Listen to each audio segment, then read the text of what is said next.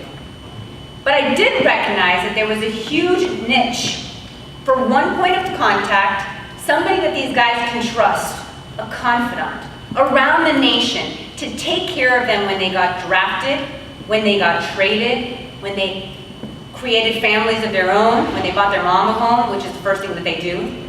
Good boys. There was need for one point of contact. So I developed the Campins Company Sports and Entertainment Division. That is how the company was born. Brett Romberg was in Jacksonville, and he said to me, Katrina, can you come help me with my real estate needs in Jacksonville? I introduced him to my friend Emily. They later got married, and I was in their wedding party. Again, it all comes back to you. And after that, he said to me, you know that meeting that we were in where the developer tried to take advantage of me and your motherly instinct came out? I said, yeah. He goes, wow, I'm impressed. You know, there was an advertisement on the Today Show about a new show that's coming on television, and it's called The Apprentice, and Donald Trump is going to be the leader. And I said, reality television, Brett, are you nuts? You guys have been with me throughout this entire process. Don't you understand how hard I've been trying to prove that I'm a serious businesswoman? And now you want me to go on reality television? And he said, no, but it's going to be a different kind of show. Well, at that time, we didn't know what it was going to be. We didn't know that the first season of The Apprentice was going to get 28 million viewers. It was surreal. But my best friend got a hold of it, and she submitted a video of me. She basically just followed me an entire day, submitted the video, and I went to the casting after I got called the very next day, almost as a joke. I was mocking the whole process. And then they flew me to LA. Of course, that's my dad. Then they flew me into LA, and they tested us for everything you can imagine. Psychological testing, SAT testing. I stood like this in front of NBC executives and Mark Burnett executives, and they drilled me one after the other, question after question after question after question. They wanted to see if I would be good television. They wanted to see how witty I was. I got chosen, and then I declined. Mark Burnett, I don't know if any of you have seen Mark Burnett on television, but he's a character. So he pulled me aside and said, are you crazy, woman? What are you doing? Meet me in the next room. I said, okay, Mark. And I was 23, so remember, I wasn't intimidated by anyone. I thought I was, the hero of the day. So I went into the next room, and he said, what are you doing? And I said, you know what, Mark, I have a great career in Miami. I already have all these athlete clients. Why would I do this? This makes no sense. And he said, you are going to give up one of the biggest opportunities of your lifetime for a career that you just started in Miami when you know clearly you can get that back. But this, you can't get back, Katrina. What about living outside your comfort zone? You're very comfortable in Miami. I get it, he said to me. But you're never going to get further than that unless you challenge yourself. He goes, what do you know about Trump? I said, I really don't know too much about Trump. Because I was so focused in my little zone. And he said, you don't know about Trump? How do you not know about Trump? I said, I just don't know about Trump. And he goes, well, you're going to learn. Well, Omarosa was my roommate, first season of The Apprentice. And in New York, not only was I a champion, but I also learned how to put on a full coat of armor. And I had that sword. And I learned how to battle the biggest jungle of all, and that was New York City. See, Trump taught me how to battle. The football players taught me how to be a champion, and he taught me how to battle. And that is The Apprentice.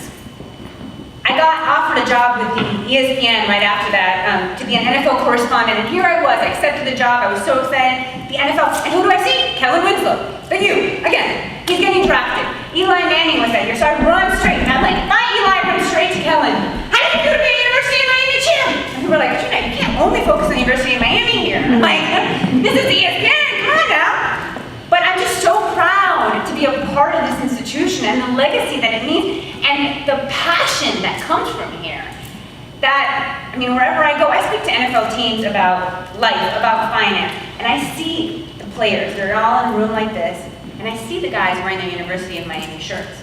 You don't see that in any other university. So I'm like, I shout out, and the team's like, but it's just a family, and we're just so proud of it.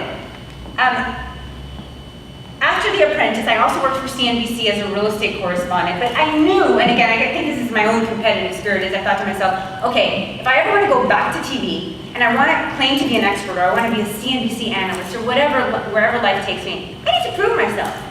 I need to start a business on my own. I need to be an entrepreneur. So I came back to Miami. I left ESPN and CNBC, which most of my guy friends thought I was nuts for, by the way, and I decided to start the Campins company. I knew nothing about starting a business. I made mistake after mistake after mistake. It cost me a lot of money, time, and energy. Talk about sweat, blood, and tears. But 12 years later, through all of that, we represent 253 sports and entertainment clients all around the nation. But I still yearned for something else. I still wanted to help people with something much bigger than real estate.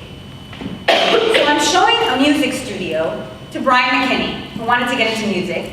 And in walks in, I'm representing actually the musician that owns a music studio, and in walks in Brian with his whole crowd. But I noticed that there's this one guy in the crowd, and he is dead focused. He had that Vilma focus I was talking about. And my mom was with me that day. My mom says, you see that guy? He has this focus. And I go, I know, I'm noticing it, chill. You know? So all of a sudden, I look to my left and I see my mother jumping on top of this man. And I'm like, oh my God, what is going on here? And she's like, ah, this is the one, this is the one. I'm like, what's the one, what's going on? She had discovered that Slam, which is his music name, was born the same day that she was, May 17th. But there was a deeper meaning behind that. See, I always knew that I wanted to inspire people on a bigger level. And I always knew that my family, the sports and entertainment and celebrities, they were going to be the voice for what I really wanted to accomplish, what I really was destined to do in this world. And that is to inspire people to be the best version of themselves. See, all of these people are famous, but yet I ask them, what are you doing for humanity? What are you doing with your voice? Because you were blessed with that voice. That's a gift. It's not yours, it's a gift that you were given. So what are you doing with it? And a lot of them pause and say, you're right, let's help the kids. And I said, exactly, let's help the kids, because the kids are our future. And this world is messed up right now. And unless we start with the children, which are our future, it's gonna continue to be just that, a disaster. So I've made it my life's purpose to help this world through our sports and entertainment athletes, through the voice that they have. And we've all come together underneath a banner called Be Greater. Remember Slam, who I just told you my mom was jumping on top of? Excuse me. He actually was Puff Daddy's former partner of 12 years for an A&R. He discovered J-Lo, Danity Kane's, making the band. He created the White Parties. Slam and I began to develop a friendship as I was helping him with his real estate needs, like many times happens. He said to me, have you ever thought of getting involved? I'm almost done, by the way, because I'm over here. I said, have you ever thought of starting, oh, thank you. Have you ever thought of starting something in music? And I go, I can't sing. Trust me, I'm honest with you, I can't sing. In fact, my dreams are to be a country singer, if you guess that. Maybe in another way. And he goes, no, I know you can't sing because you talk so fast, and I could tell in the studio there would be no harmony. He told me last night, he goes, remember when you speak, harmony, harmony. So I said, you know, Slam, I haven't thought about that, but I'm listening. He said, okay, so I want to do what I did with Puff, but I want to do it for the kids now. I want to create music that inspires people to be the best version of themselves. I said, I'm listening. He said, but I want to also mix it with sports. I said, how's that? He goes, get ready. I want to mix music, sports, film, entertainment, and social media, and blend all of the worlds together with a collection of enterprises to teach people to be the best version of themselves. And all of those athletes, celebrities, and entertainers that are buddies of ours, well, they're going to be our ambassadors. And they're going to carry that message through their own demographic. Be Greater was born. Slam and I partnered up, and we started Be Greater. And what I did was, I thought, okay, who throughout these 12 years has had the integrity, the DNA, the character that I want to infect this world with? And I went one by one, and I selected not only the people in the public limelight, but the people behind the scenes, which had helped me tremendously. The people that I knew lived in truth and wanted to share that truth, the people that were loyal to me throughout it all. And those people are part of the Be Greater team. And although you only see certain people in the forefront, there's an army of us. And we all are working together towards the same goal. So Be Greater is a collection of enterprises all aimed to doing this. And we're starting off with high schools, we're doing it in colleges, we have a book club. It's just the beginning, and it's really what I'm so passionate about. So ironically, here I end up at the University of Miami in the first place. It always comes back to the you. So that's it, that's the story, and I just want to let you all know to live your truth and don't live in fear, and just be you and then be greater. So that's what this world needs. Thank you for your time.